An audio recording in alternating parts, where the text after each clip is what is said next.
y'all, what some of y'all do on Friday nights? Some people might hit the bar or the club with some friends. Some hit the movies, maybe a quick date night. Others might do a little mini golf or a game night. Me, I spent the past Friday night looking for rehabs because I've been watching way too much Crackdown. And I call it Crackdown because you gotta be down with smoking crack to be watching this show. Wait, what's the matter? Y'all wanted to review a Crackdown, right? Well, here it is. It's trash! Drop kick, cover now on Nia Jax. Tiffany Stratton. A 2 count and a kick out. Man, I had so many people hit me up about the botch at the end of the main event on SmackDown. People ask me, Bobby Monsoon, who do you blame? Do you blame the referee, Nia Jax? I'm like, whoa. I don't blame the referee. I feel like maybe somebody else missed their cue or something. They like, well, you blame Nia Jax? Whoa. Your boy Bobby Monsoon love the BBWs, so they can't do no wrong in my eyes. Well, who do you blame? I blame Pavlovic. Watching SmackDown is like going to a restaurant, ordering your food, when the chef in the back didn't even bother showing up for work. I don't know why anyone would be surprised it was a miscommunication in the ring. There's absolutely nobody in the back booking the show. Remember the days when Vince McMahon used to be the head of the gorilla position? He used to be back there booking the shows and all that. Then we went on to Lazy Levette, treating gorilla position like his personal bedroom. Now it's like, I don't know who's back there. Casper the Ghost?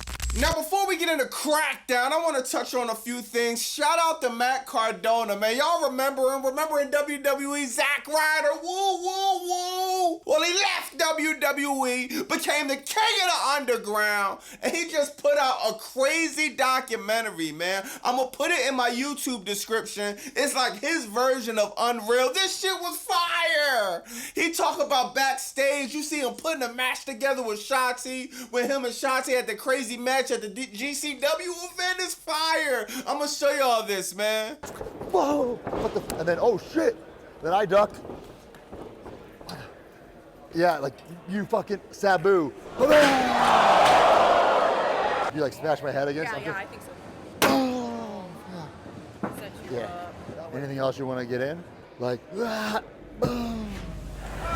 I think like before I even have you, or however you think, what's the, maybe I hook you once and you like start elbowing out, or boom, right? Or Yeah. What's my cue to go? Or do I feel like? I'll like here.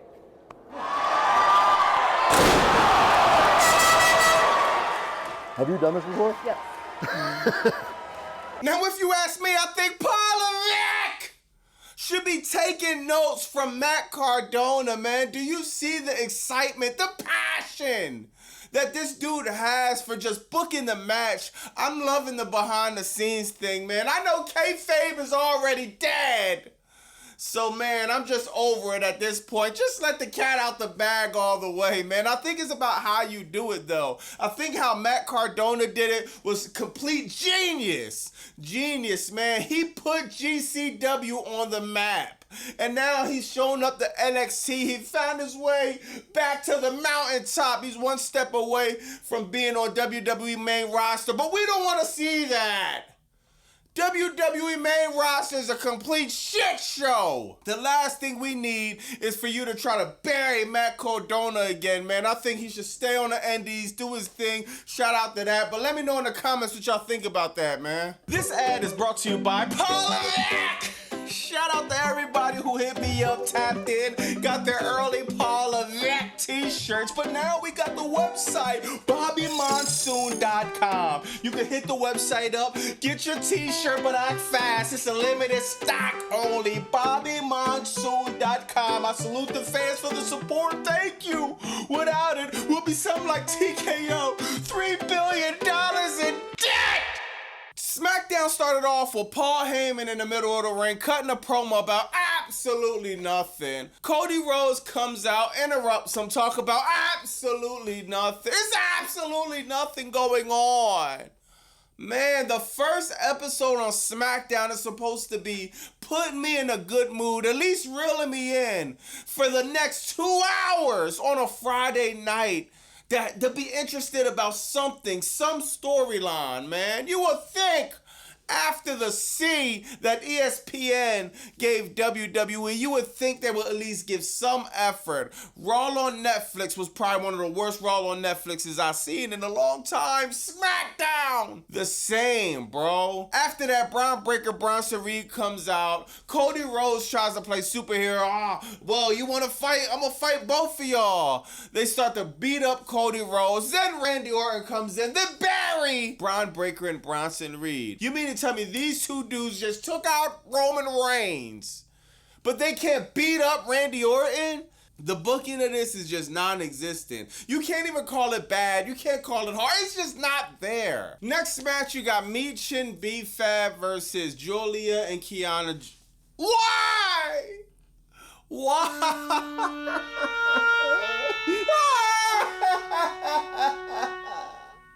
Why are we getting this match? Why? This match was a joke, dog. Julia won, but who cares? She's the women's U.S. champion. For nothing. She's barely defending the title. The title isn't being highlighted. We have the women's U.S. champion in a tag match. What sense does this make? Why? I say this every week. Why isn't the women's U.S. title still on Chelsea Green? The gimmick matches it. You could have built the title up just by her gimmick alone, just by her just putting it over. So when somebody actually beat her, then that's how you get the rub to the next person. That's how you create stars. Chelsea Green could have had so much heat going on the longest streak being the women's U.S. title, but no!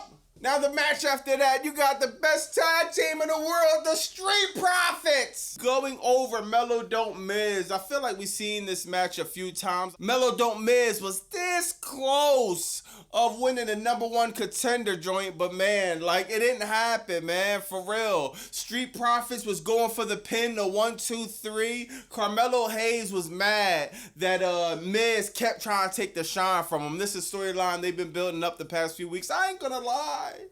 This is a storyline that's kind of cool, and they have been building up the last few weeks. This actually been a storyline that one of the producers have been putting effort in. Carmelo Hayes, he sees Miz getting pinned. He's about to interrupt the pin, but don't. He's sick of Miz crap. He's sick of Miz trying to take the shine. This will build a program between Carmelo Hayes and the Miz. This is good for Carmelo Hayes to be in a program with the Miz, going back and forth, having friction, getting in the ring, building this feud up for the next few weeks, man. I think it's good for whoever works for the Miz. We're talking about one of the most professional dudes, man. We're talking about first ballot Hall of Famer. We're talking about the dude that beat John Cena at WrestleMania.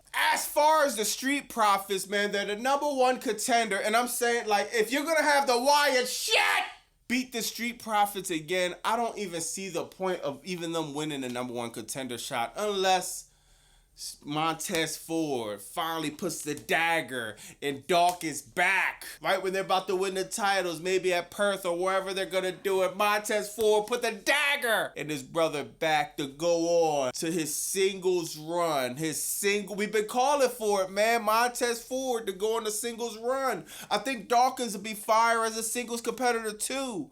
I love the Street Profits.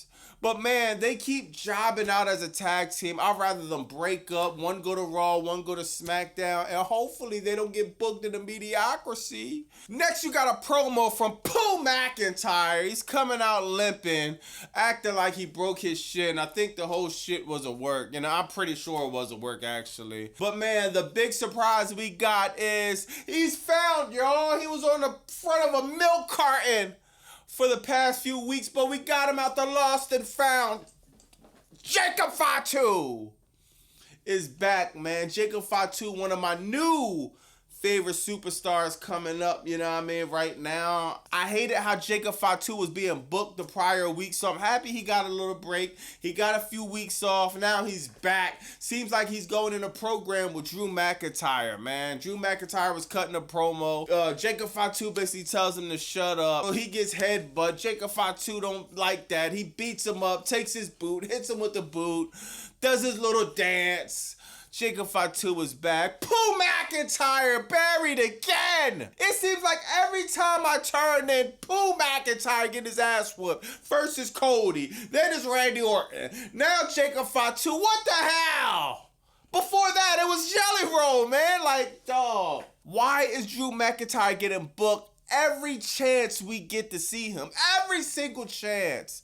He's jobbing for any and everybody, man. This is crazy, bro. Then you got the Sami Zayn US Open Challenge. Lazy Levesque. Don't feel like writing a storyline. Don't feel like writing content. Don't feel like doing anything. So he has this stupid US Open Challenge. Now, Javon Evans came out. I thought it was going to be Shinsuke Nakamura. I could have swore I seen him backstage. Let me know if I'm bugging in the comments. But I could have swore I seen Shinsuke Nakamura backstage. I thought he was going to come out. But then you got Javon Evans. Javon Evans, Sami Zayn. This was by far the match of the night. They had a cool match. Javon Evans, you know what I mean? He had a great outing on SmackDown. I like Javon Evans. I would love to see him on SmackDown. I just don't want him under this booking right now, man. Seriously. Javon Evans is better off on TNA and NXT as of right now instead of being on SmackDown or Raw. This is how bad the booking is, dog. All that's going to happen is he's going to turn into the new Penta, turn into the new Rey Fenix. And, man, I think this kid, Javon Ennis, he has a lot of potential. He has a lot of talent. But, man, it just has to be booked right. You can have all the talent in the world, but if it's not booked right, it doesn't mean anything. After that, you got the last match of the night. Yeah, the last match of the night. I refuse to call this a main event. This was hard to watch. I'm not going to lie, man. I love Nia Jax. I love Jade Cargill. I love Tiffany Stratton. I love the referee, man. Everybody in this match usually do great work. Mistakes happen. It was an ugly mistake, an ugly botch at the end of this match. Let me know in the comments what y'all think, though, man. If you ask me, honestly, all jokes aside, a Q was messed up. I'm not sure if it was Nia Jax thinking that was the last spot and she was supposed to kick out on the last spot because, of course, the last spot was supposed to be Tiffany Stratton do her prettiest moonsault ever, 1, 2, 3. Maybe Nia Jax thought that was the last spot. Who knows? Maybe Jade Cargill was supposed to get up and disrupt the pin, but she might have missed her cue. Who knows, man? Jade Cargill, she got busted open real bad. Nia Jax threw her to the steps that she was bleeding real bad. So hopefully Jade Cargill's okay. But let me know in the comments what y'all think about that. What do you think about Crackdown? Yo, seriously, man, every Friday night, this is like, something has to happen, seriously. I've proposed the idea. I know I be joking sometimes, but I proposed the idea. Seriously, we got to talk about canceling this show. Like, for real, man. Seriously, we can't keep watching this. We can't keep buying tickets to this. This show wasn't worth $1 out anybody's bank account, pocket, cash app, Venmo. It wasn't worth $1, not 4 quarters, dog. I don't care if you're in the front row or if you're in the last seat in the building. It should have been a crime to charge people to watch this crap. Seriously, let me know in the comments what y'all think about that. What do you think about Matt Cardona? Check out that documentary and that episode what he did on his YouTube channel. That shit was fire, man. Let me know in the comments what y'all think about that. I'll see y'all Monday. Roll on Netflix. It's Bobby Monsoon 215. Like, comment, subscribe. Bow!